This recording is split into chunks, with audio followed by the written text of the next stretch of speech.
Research suggests that doing things alone can boost happiness, reduce stress, and improve life satisfaction. So why does society have such a negative outlook on people who do things alone? What's going on, everyone? Welcome back to the channel. Today we're going to talk about doing things alone and how it's okay to do things alone. We're going to talk about the negative connotations attached to it. We're going to talk about potential cultural factors that I've experienced. And I'm going to talk about how I believe being alone is an important thing in this life to help us grow. Now, I didn't always have this mindset, and I'm sure as many of you, growing up, I was kind of led to believe that doing things by yourself kind of meant you're a loser and that you have no friends. I think this is largely down to the role that school plays in our lives, and in my school environment, there was a lot of importance based on being liked and being a popular kid. You know, we kind of see anyone that's a little bit different or quiet and, likes to study as someone who's a loser and, someone who's a social reject. These kind of things are not true at all, but, growing up, we're kind of led to believe this. And because of the way, I progressed through school and everything, I spent my late teens and early 20s just never doing anything alone.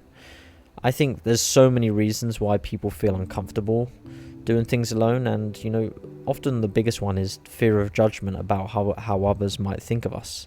We fear that we may be judged as lonely, we might be judged as unpopular and uninteresting. Now, I'm not perfect, and on this channel I'm always going to be open and honest, and I've been on both sides in this situation.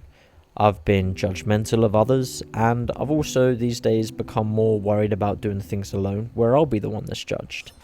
Now, an example of me being judgmental of others is back in my late teens to early 20s. My best friend would finish work and he would go to this beautiful bar on the waterfront in my hometown.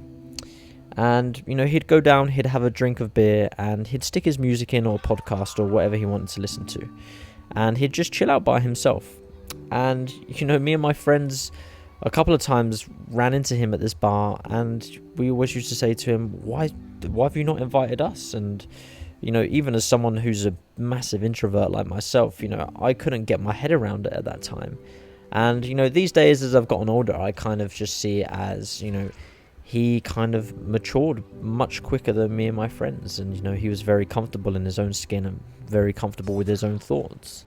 Now, my mindset of this slowly started to change around the age of 24, and I think there might be some kind of cultural differences that come into play when it comes to doing things alone. And I feel like in the West, we kind of grow up with the idea that going to a restaurant, going to a bar, going to a coffee shop by yourself is kind of a bit weird and a bit of an odd thing to do, right?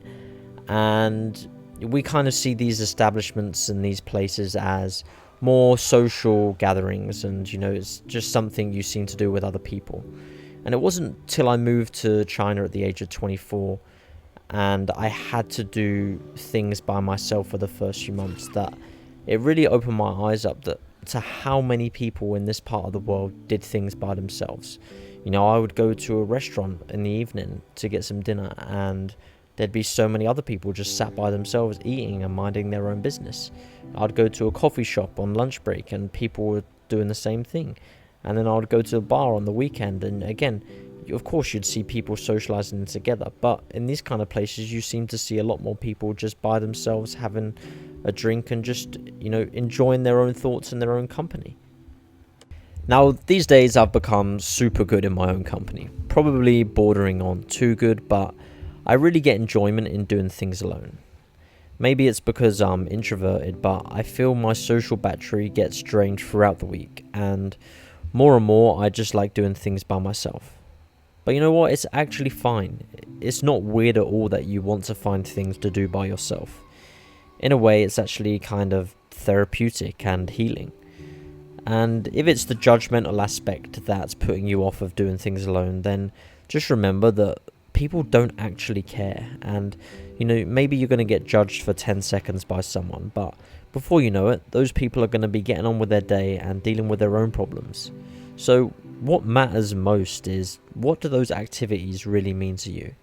If they bring you peace and happiness, then that's all that matters. In life, one of the most underrated qualities as a human is Learning to be happy by yourself. How many people do you know that rely on other people for happiness? But, being happy by yourself takes practice. It takes time. But once you get there, it feels super good. The best growth that I've had in my life has come not from the words of other people, but it's come from the times that I've spent alone and the times that I've had to get to know myself and figure things out. So, if you're at a loose end today and you're wondering what you can do by yourself, go to that museum that you've been wanting to go to. Watch that movie that you want to watch that no one else seems to want to watch. Head to that restaurant that you want to try out but other people don't seem too keen on. Even if it means going alone, just get out there and do it.